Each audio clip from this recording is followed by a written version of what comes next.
Well, after listening to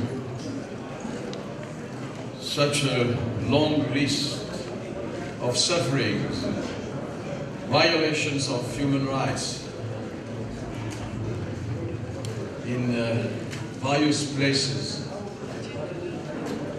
and before listening to you, because it's up to you, Kurdish people, people from Africa, not only to tell us what you have suffered, but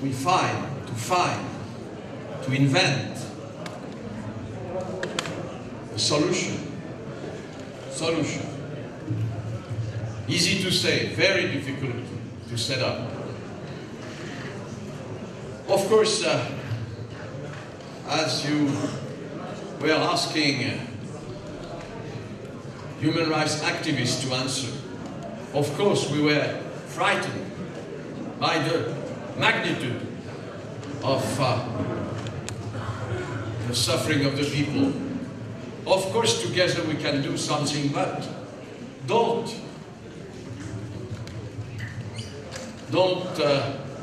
let's say, accept something different for the rest of this poor region, area, Middle East. Of course, we have to fight against what has been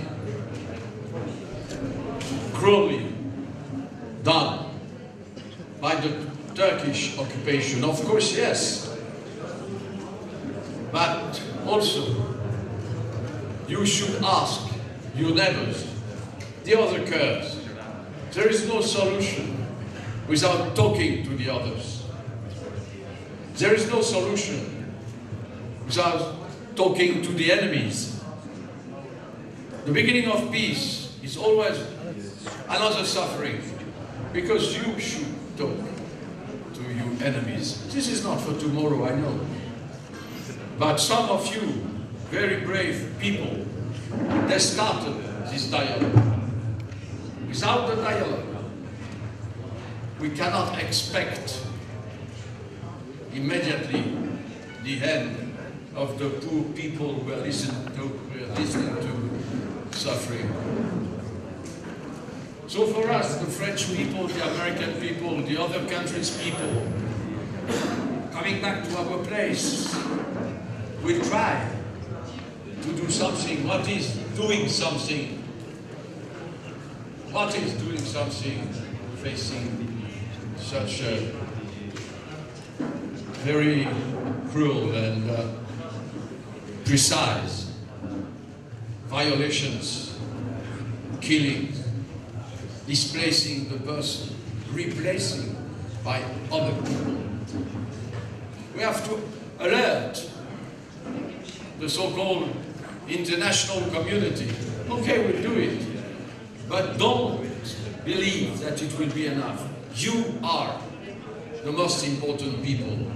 You are the people of Rojava and the people of the other side of the borders. You have to set up together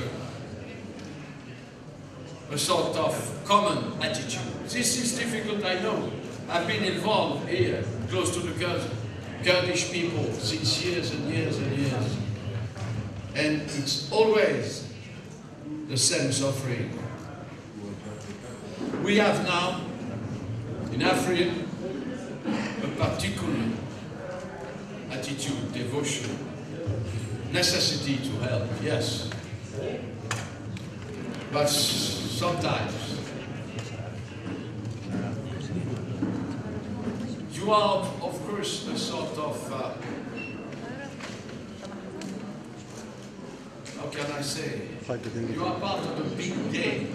There is a big game, a new big game in Middle East. Don't forget that Mr. Putin exists. Don't forget that Mr. Trump exists.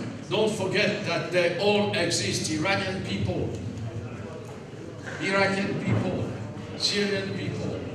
And in the middle of this turmoil, how can we